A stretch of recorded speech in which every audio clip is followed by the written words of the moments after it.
Hey everyone, Connor with Workzone here. This video is going to cover how you can create custom project request forms. It's important to note that this feature is part of our Pro and Enterprise licensing. If you'd like to learn more about adding this to your Workzone licensing, please feel free to reach out to us. All right, let's dig in. To start, an administrator in your site will need to navigate to the Settings tool. Here, under the request heading here, you'll see the option for custom forms. Here you'll see any existing custom form, and you can build a new custom form by hitting the Add Custom Form button. I'll give it a title.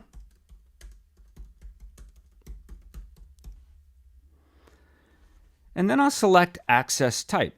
You have the option to choose whether this form is available to just Workzone users, or for teams using our public requesting feature, you'll be able to designate if this form is only available to non-users of Workzone to be submitted publicly, or you can choose both.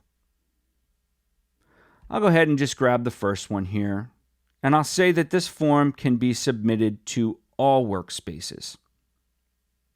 Now I'm also able to select who gets notified when this request comes in. So I'll say maybe just myself and Amy, and then I'll create that form. So here to start, I'll customize the form settings. So that includes the title of the form. I can add some instructions that will show up at the top of the form. And I also have the option to customize that access type again if needed. And here, a really nice feature is that you can add lead time. This is a great way to prevent requests from being submitted with unrealistic deadlines. So for example, I'll say that we need at least 10 business days to complete this type of request.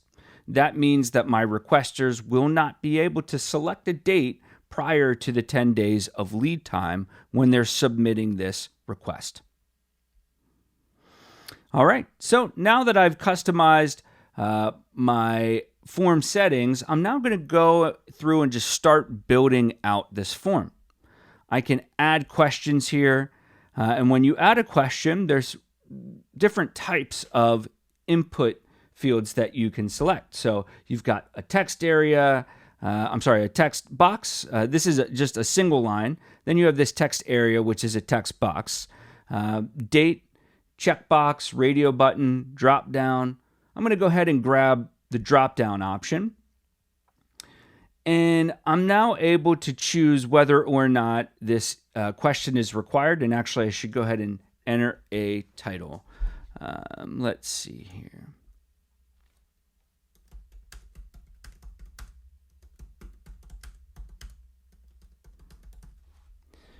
All right, so once I've added my question and designated if it's required or not, I can go ahead and add my options for this drop down.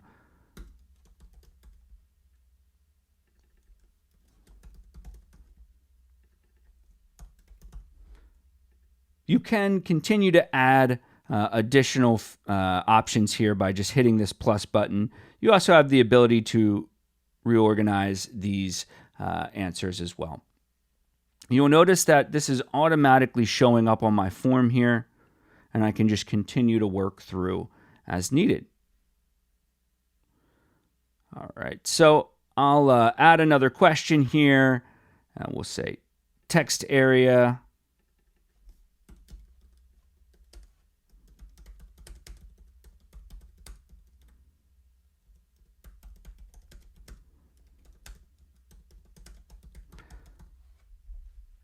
And I'll require this, and you'll see it's already added there to my form. Now, once I'm done adding my questions, it is possible to drag and drop to reorganize them as well. And you can also add new sections of questions. So maybe I'm adding a new section here, and this will be my content section. I might add some instructions there. And for folks that are using the custom logic features, this is where you'll actually be able to implement custom logic. I can say always show this section, and you'll see that my content section is always showing, or I might choose when, and this will then allow me to only display this question if students is chosen for my prior question. So that's a short example here of how that custom logic could be added, but we do have some specific content that walks you through utilizing those custom logic features if needed.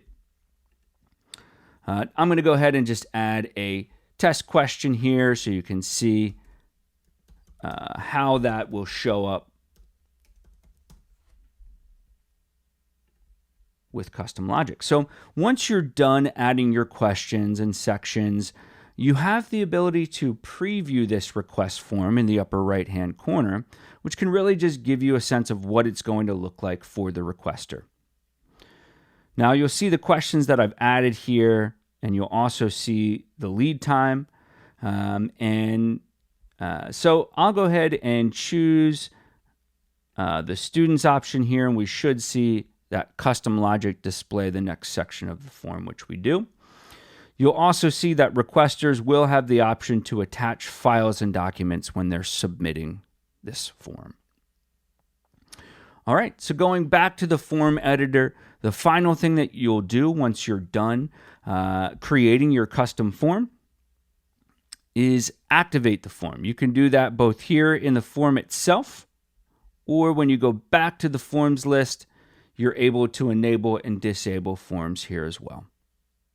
For questions about these topics or any other topics in Workzone, please feel free to reach out to our support via chat or email. You can find our contact information listed in your Workzone site under our Help menu, represented by the question mark in the upper right-hand corner of your site.